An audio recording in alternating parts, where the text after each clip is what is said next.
Messieurs, dames, bonjour. Monsieur Ducou, nous allons commencer le cours sur les outils d'analyse technique dans quelques instants. Mais avant tout, j'aimerais savoir si d'abord vous voyez bien l'écran avec ma souris qui bouge sur cet écran et si surtout vous m'entendez. Alors si c'est le cas, si vous m'entendez et que vous avez le son et l'image, vous avez un chat sur le côté en haut à droite de votre écran pour m'envoyer un petit message pour me dire que tout est OK. Eh ben, écoute, merci Fergie. On va juste attendre une petite poignée de secondes que les retardataires puissent venir se connecter et on commence juste après le cours sur les outils d'analyse technique. À tout de suite. Je vous laisse prendre connaissance des risques encourus sur les marchés et en même temps réfléchissez si vous avez un produit sur lequel vous voulez qu'on travaille. Je vais préconiser de faire le Nasdaq, mais si vous avez un autre produit qui vous ferait plaisir, n'hésitez pas à me l'envoyer sur le chat et on essaiera de mettre ça en place pour travailler dessus. Bonjour Mercedes. Donc voilà, je répète encore, si vous avez un produit sur lequel vous voulez qu'on travaille dans une petite poignée de secondes, dites-le moi, le temps que nos retardataires arrivent, parce que je ne voudrais pas comme il y a beaucoup d'inscrits, que je vois qu'ils sont encore pas tous arrivés, donc ils arrivent au fur et à mesure. Voilà, bonjour. On va commencer dans pas longtemps, vous inquiétez pas. Est-ce que le Nasdaq, ça vous va ou on voulait un autre produit? Bon, rebonjour à tous et à toutes. Nous allons commencer. Les retardataires qui arriveront maintenant, tant pis, prendront le train en route. Et quant à vous, merci de votre ponctualité. Bonjour à celui qui vient d'arriver. On va commencer donc. Pour l'instant, j'ai pas eu d'autres personnes qui m'ont répondu concernant le produit sur lequel vous voulez qu'on travaille. Je vais rester sur le Nasdaq. Alors, le Nasdaq, évidemment, chez nous, c'est l'US Tech 100. Je me mets sur l'US Tech 100, clique droit dessus, ouvrir graphique. Voilà. On va commencer à le paramétrer. Alors, qu'est-ce que c'est? On va commencer un petit peu à discuter ensemble. Qu'est-ce que c'est que l'analyse technique et à quoi ça sert surtout? Alors, la question, elle est là. Une analyse technique sert à vous donner la possibilité d'analyser un graphique, d'essayer de déceler des moments opportuns pour pouvoir acheter ou vendre, ok. Et dès qu'on a trouvé tous ces points, essayer de passer des ordres qui nous permettent d'optimiser un peu notre compte et de faire des bonnes opérations. Alors évidemment, sur quoi ça se repose? Ça se repose sur ce qui s'est passé dans le passé. C'est tout à fait ça. Donc on va rester avec un graphique. On va reprendre un petit peu, on va dire, les évolutions de ce graphique. Et par rapport à son comportement, on va se dire, voilà, vu qu'il a eu tel comportement avec telle position par rapport à un moment donné, avec des RSI qui sont à tel niveau, des MACD à tel niveau, ou alors des stochastiques à tel niveau, et dans un couloir en tapant les bandes de Bollinger, ou voilà, il faut tout regarder. Une fois qu'on aura mis tout ça en place, on aura peut-être la possibilité de se dire, c'est le moment de rentrer dedans. Alors voilà, j'ai mis un graphique ici en bougie japonaise. On est en daily. Voilà, vous voyez, on commence un petit peu à le voir. Ici, on est déjà à 17 634. Hier, même heure, on a eu des variations sur le Nasdaq qui étaient assez intéressantes, où on a vu le marché descendre d'un coup avant de repartir à la hausse. Alors, on va regarder aujourd'hui comment ça va se passer, mais on sent quand même que c'est un marché qui se teste, qui cherche un petit peu à avoir un peu des stops des clients et voir s'il y a moyen d'aller chercher peut-être plus haut ou plus bas. Donc, on va surveiller, on y va. Ce qu'on fait en premier lieu quand on fait un graphique, c'est d'abord de mettre en place des couloirs. D'accord? Alors, on va ici chercher, dessiner un canal équidistant. On va chercher ici, vous voyez, là, on a la possibilité d'avoir là déjà un couloir qui se met en place. Alors là où il y a 3 bandes, 3 carrés, c'est pour trouver la pente. Et là, c'est pour trouver la parallèle. Vous voyez ici, on a ici un couloir haussier dans lequel on évolue depuis déjà un petit moment, puisqu'on pourrait le prendre d'ici, mais je prends vraiment le couloir sur lequel on a rebondi à chaque fois. Vous voyez, on vient ici, c'est vraiment un couloir assez intéressant. On est dans un couloir haussier, il n'y a pas à se leurrer. Et dans ce couloir haussier, ce serait bien qu'il reste un petit peu à sa place. Dans ce couloir haussier, il y a quelques variations, des prises, on voit bien, c'est des petites descentes intéressantes. Là, ici, avant de repartir, on va voir un peu comment ça va se comporter par rapport à nos signaux. Quand on a mis ça, on va chercher maintenant les supports et les résistances. Alors, on va prendre évidemment le point haut qui est ici. On va chercher ensuite les différents, vous voyez ici, là, point ici, point là. On a vraiment une résistance sur 17 190 assez intéressante. On continue, on va évidemment chercher ces points-là, vous voyez, avec ici là le décrochage, là ici on l'a là. On peut aller chercher encore un ou deux éléments comme celui-ci par exemple. Alors tout à l'heure vous verrez une bonne partie de ces retracements, on va les retrouver sur un élément qui s'appelle Fibonacci, d'accord. Donc pour l'instant on les a mis, on va dire, de façon arbitraire. Quand je dis arbitraire, en allant les chercher nous-mêmes par tâtonnement, en voyant un petit peu les niveaux sur lesquels ici on a des points importants. Mais tout à l'heure, avec Fibonacci, vous verrez qu'une bonne partie de ces points-là seront absorbés par Fibonacci. Alors, une fois qu'on a fait ça, une fois qu'on a mis ça en place, on peut commencer gentiment à aller chercher des éléments dans insertion pour pouvoir essayer de trouver l'évolution de ce produit. Alors, on va dans indicateur, trend, Bollinger Band. Là, je vous laisse le temps de regarder comment je suis arrivé. Là, j'appuie sur Bollinger Band. Je ne touche pas à ça. Vous pouvez toucher à la couleur si vous voulez ou la grosseur du trait. Vous faites OK. Et là, vous voyez, hop, on est bien dans le trend. Vous voyez, là, regardez. Là et là. Donc, ça englobe bien notre produit. On va essayer de grossir un petit peu, comme ça, vous voyez mieux. Donc, les bandes de Bollinger, c'est quoi? C'est une moyenne mobile ici de 20 jours. OK, avec des écarts types qui sont calculés par rapport à cette moyenne mobile et qui nous donne la possibilité d'anticiper en disant de quelle façon les cours pourraient bouger, soit vers le haut, soit vers le bas, auquel cas, normalement, quand on vient taper le bas, on a des retracements vers le haut. Quand on vient taper le haut, on a des retracements vers le bas. En règle générale, c'est pas tout le temps le cas, mais la plupart du temps, ça se passe comme ça. Alors, quand on est dans des marchés vraiment franchement haussiers, alors ça peut continuer à taper le truc et à chaque fois faire comme ça, vous voyez, comme on l'a fait ici, par exemple. Ou alors, on peut avoir aussi des moments où, quand c'est vraiment baissier, ça tape une fois, deux fois, trois fois et ça remonte pas tout de suite. Ça finit par remonter, mais c'est pas tout de suite. Voilà. Donc, on l'a ici. Là, c'était quasiment immédiat. Hop, on a tapé ici. Là aussi.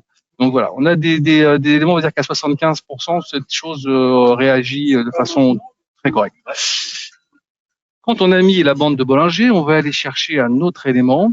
On va toujours dans insertion, indicateur, trend, non, oscillateur, pardon, et on va dans Relative Strength Index, c'est-à-dire les RSI. Je pense que tout le monde a dû entendre parler des RSI. Hein, c'est quand même quelque chose assez commun. Alors, qu'est-ce que c'est que les RSI? Les RSI, c'est un indicateur qui mesure la force interne d'une valeur. C'est créé par un rapport entre les moyennes des hausses et les moyennes des baisses des 14 derniers jours. Là, je clique dessus, donc je ne touche pas à ça, juste encore une fois la couleur, la grosseur du trait. Vous faites OK. Et là, on va rétrécir un peu parce qu'on va pas prendre trop de place. Comment ça se lit? C'est simple. Vous avez ici une échelle qui va de 0 à 100. Quand on est proche des 70 ou au-dessus, c'est un marché qui est en surachat. Et quand on est proche des 30 ou en dessous, marché en survente. D'accord? Donc pour l'instant, on voit bien, on est aux alentours des 60. On ne peut pas dire qu'on est ni en surachat ni en survente. Donc le marché, il se cherche, au niveau des RSI en tout cas. Là, maintenant, on va peut-être pouvoir mettre un petit peu des petites barres pour essayer de délimiter un peu les points hauts qu'on a fait récemment, sur lesquels à chaque fois on voit bien, quand on est venu taper ces niveaux-là, derrière on avait quand même des retracements qui se faisaient. Donc on va les regarder, on va les mettre un petit peu en place. La dernière fois qu'on est venu taper ici, vous voyez, tac, derrière retracement, on tape ici, derrière retracement. Donc on peut se dire que si on revenait taper sur ces niveaux-là, au niveau des 76-77, on pourrait anticiper peut-être une redescente. Même chose du côté bas. Regardez un peu, on va peut-être ici pour l'instant, c'est un petit moment qu'on n'est pas venu chercher en bas. Là, on était aux alentours des 43 et on a fait une petite remontée. Par contre, si on regarde bien, les grosses baisses qu'on a eues, elles sont là. On va les remettre ici et on va les remettre avec un petit Voilà. Et il faut les chercher aux alentours des 29,80, quasiment 30, on est d'accord. Donc, on est dans cette bande-là, un peu neutre. Et là, maintenant, il va falloir savoir est-ce que oui ou non, on va pouvoir casser pour aller chercher ici des 77, ou alors on va se diriger, chercher les 42, voire peut-être les 29. Donc ça, c'est une chose qu'on va essayer de surveiller de très près pour voir un peu comment ça se... Pour l'instant, ici, en le lisant tout simplement, on n'a pas une indication claire, si c'était de le voir un petit peu repiquer vers le bas, mais c'est pas encore quelque chose de tranché.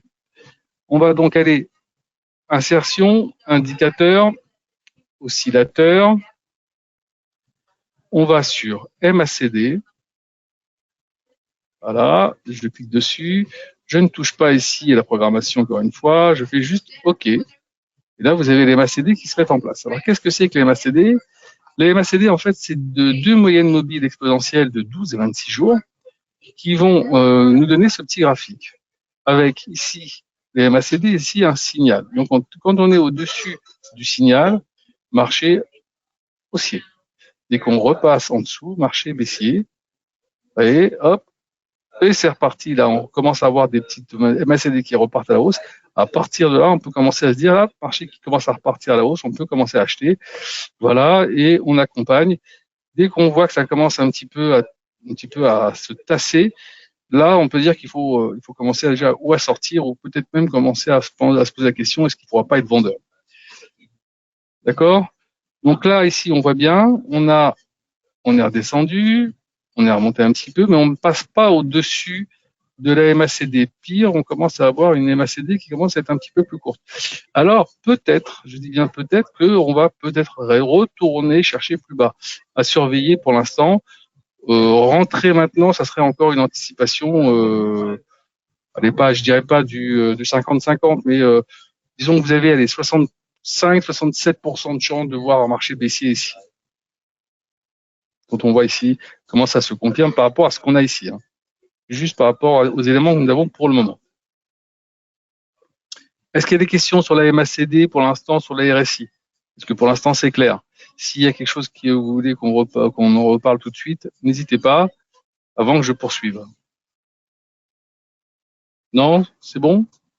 Alors, je continue. Je rappelle que vous avez un chat sur le côté en haut à droite avec une flèche rouge ou un trait rouge qui vous permet d'accéder au chat, de poser des questions. Je retourne dans insertion, indicateur, oscillateur, et je vais aller dans oscillateur, je vais aller sur stochastique. Stochastique, encore une fois, on ne touche pas ici, on fait juste OK. Et voilà, vous avez la stochastique qui est là. Qu'est-ce que c'est que le stochastique? Alors, à la base, le stochastique, c'est un produit qui est fait pour la répartition du hasard. Et c'est une personne qui s'appelle George Lane qui l'a, on va dire, vulgarisé pour l'appliquer sur l'analyse graphique de IBM. Depuis, une grande partie des traders l'utilisent pour affiner encore un peu leur direction. Alors, ici, on voit bien, on a ici en vert la stochastique, ici le signal, un peu comme on avait ici. Quand on est au-dessus du signal, marché haussier, dès qu'on commence à croiser, hop, marché baissier. Ici, tout ça, c'était la hausse. Là, on commence un petit peu, on est à l'intersection, on se cherche, est-ce qu'on va piquer ou pas? Vous voyez encore, c'est, on va dire, une pointe d'incertitude. Comme je vous l'ai dit ici, comme je vous l'ai dit encore ici, on a encore une petite pointe d'incertitude, rien n'est joué, on peut très bien avoir une contrariété, repartir chercher plus haut. D'accord? Donc, on n'est pas encore énervé sur le marché, on prend le temps de regarder ce qui se passe. D'accord? Dès que vous verrez que ça commencera à faire ce petit décrochage avec cet écartement qui se fait, c'est que on a peut-être une confirmation que ça commence à baisser. Et là, on pourra peut-être commencer à prendre des positions pour accompagner ce marché. Est-ce que c'est clair pour l'instant? Alors, quand vous avez fait ça, vous avez déjà mis pas mal d'éléments, hein, on va dire, en place. Je vais essayer de grossir un peu ici. Voilà, hop, hop. Voilà. Ça, vous voyez mieux. Alors, on a parlé ici des MACD avec les moyennes mobiles, deux moyennes mobiles exponentielles de 12 et 26 jours, mais même de la moyenne mobile ici qui est à 20 jours. On va aller chercher maintenant les moving average, ceux qui sont, on va dire, les plus regardés pour essayer de voir où on en est sur ce marché. Insertion, indicateur, trend, moving average. Alors, il y en a trois qui sont très regardés, c'est à 50 jours. Alors, vous voyez, à 50 jours, elle est quasiment en bas, quasiment collée sur le bas du trend. Ensuite, ici, trend, weekly average, on va chercher la 100 jours. Voilà, on va les changer de couleur, évidemment. On va pas la laisser comme ça. On va les mettre un petit bleu comme ça, c'est pas mal. La 100 jours, on l'a laissé loin derrière. Hein, on voit bien. On est loin. On est quasiment sur les niveaux des 16 280, quoi, hein, à peu près. Donc, on a une moyenne mobile qu'on a laissée depuis combien de temps? Regardez un peu. On a cassé à la hausse ici. C'était au mois de novembre et depuis, on n'est pas revenu dessus. Hein. C'est un petit moment qu'on l'a laissé derrière. On va aller chercher encore une troisième moyenne mobile. Voilà, moving average. Et là, chercher la 200 jours. Et là, évidemment, on va y trouver une autre couleur, un petit peu plus flashy, peut-être celle-ci, c'est pas mal, je crois. Voilà. Donc celle-ci aussi, on voit bien. On l'a laissé ici, on revient carrément sur ici le trait qu'on avait trouvé tout à l'heure, une résistance à 15 760 à peu près, autour. Donc là, maintenant, vous avez un peu les niveaux sur lesquels on pourrait venir chercher. Si des fois, par exemple, le marché commençait un petit peu à se casser la figure, on sait à peu près vers où on pourrait se diriger pour chercher des vrais soutiens de marché. Quand vous avez fait ça, tout à l'heure, je vous ai parlé en mettant en place les différents supports et résistances, je vous ai parlé de Fibo. Donc, on va ici chercher Fibonacci, là, ici. Vous voyez, j'ai cliqué dessus, j'ai des petits traits horizontaux parallèles. Je prends le début du trend haussier que nous avons mis en place. Là, je le tire en gardant mon clic gauche enfoncé et je vais aller chercher le point haut. Voilà. On est là. On peut trouver ici le point haut. Donc évidemment, cette ligne disparaît. Celle-ci aussi. Là, on va dire que c'est à peu près la même, donc on peut l'enlever. Voilà. On va laisser les deux autres, c'est pas grave. Même si celle-ci est bien, on va laisser les deux autres, c'est pas grave. Okay, donc là maintenant, vous avez des lignes qui vont vous donner les différents supports en cas de retracement de ce marché. Si le marché revenait à corriger, vous savez que vous avez des petits arrêts au stand qui pourraient se faire ici, évidemment sur le trend. Et là, le 23,6, le 32, le 38,2, vous avez des vraies résistances qui sont là et qui vous serviront de repères pour savoir quels sont les objectifs en cas de correction sur ces marchés. Quand vous avez évidemment fait tout ça, évidemment, on pourrait encore ajouter pas mal de choses. Hein. Vous avez les points pivots, vous avez Alligator ou d'autres choses. Mais si vous commencez à surcharger votre graphique, vous risquez de pas trop comprendre après l'évolution de ce marché. Ça, ce serait dommage. Alors, une dernière chose ici, vous pouvez faire aussi, ici, en prenant une sorte de trait oblique, vous pouvez aller chercher ce qu'on appelle une résistance oblique qui est là. Alors, on va peut-être pas la prendre comme ça, on va la prendre comme ceci, voilà. Et vous vous dites ici que si on est bien confondu avec la ligne des 20 jours au niveau de la moyenne mobile, si on vient passer de l'autre côté, l'accélération pourrait être assez intéressante. Par contre, si ça arrive à tenir ici, que ça continue, on pourra aller rechercher beaucoup plus haut. Donc ça aussi, ça peut être une bonne indication. Vous pouvez regarder ça comme ça. Je trouve que c'est bien de le mettre. Donc n'oubliez pas, une fois que vous avez terminé de faire votre graphique, qu'est-ce que vous faites? Vous allez ici, enregistrer le modèle, parce qu'il n'y a pas à le refaire à chaque fois, évidemment. Hein. Vous mettez ici le nom US Texan. OK, vous choisissez l'endroit où vous voulez le sauvegarder. Vous le sauvez. Une fois que vous l'avez sauvé, vous l'aurez ici dans votre lexique. Ici, vous aurez des petits onglets qui vont s'ouvrir et qui vont être sauvegardés au fur et à mesure. Donc, vous n'aurez plus à les refaire. Évidemment, ça sera impeccable pour vous. Vous aurez la possibilité d'aller chercher tous les graphiques que vous suivez tranquillement. Là, c'est le coup d'œil. Vous voyez, on a tapé sur le support ici. On est reparti un petit peu. Donc, c'est important d'avoir ces graphiques pour savoir où on doit aller chercher. Vous voyez, on avait un bon support ici. On a tapé ici une fois, deux fois, trois fois. On le retape ici, ça repart. Vous voyez, il y a des petits graphiques qu'il faut savoir garder pour pouvoir travailler dans de bonnes conditions. Vous voyez ici, on était sur un bon support haussier, on l'a cassé pour l'instant. Là, on a une oblique. Ça devient aussi un support dans la descente avec ce trait ici, par exemple, là, de 38,2 sur Fibo.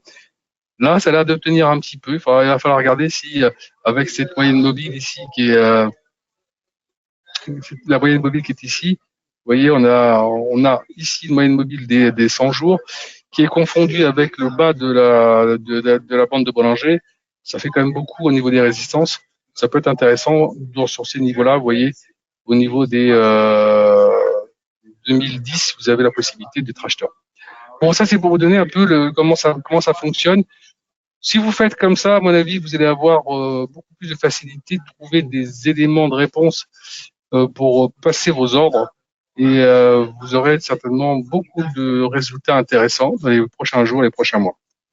N'hésitez pas à poser de questions encore à vos chargés de compte, ils sont là pour ça aussi. Et si vous avez envie de voir d'autres sujets sur les webinaires, n'hésitez pas aussi à envoyer un mail à vos chargés de compte qui me les transmettront. On essaiera de mettre ça en place. À bientôt. Passez une excellente soirée.